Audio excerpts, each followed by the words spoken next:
If you're having a kitchen island, there are a few things to think about. Assemble the cabinet stabilizers to make your kitchen island stable.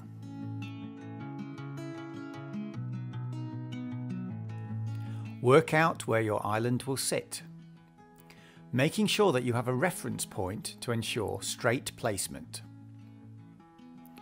As the island can't be supported by walls, you need to attach it to the floor.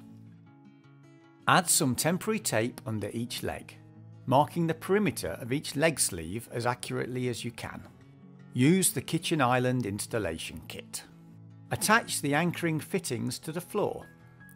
Make sure you don't damage any water or heating pipes or electricity cables hiding underneath the floor. Slide the cabinets into the anchoring fittings and pull down the sleeve to lock the island in place. Connect the cabinets and level them up with the spirit level. Adjust them along with the legs until your island is even. Finally, place your cut worktop on the island and attach it using the brackets provided with your base unit.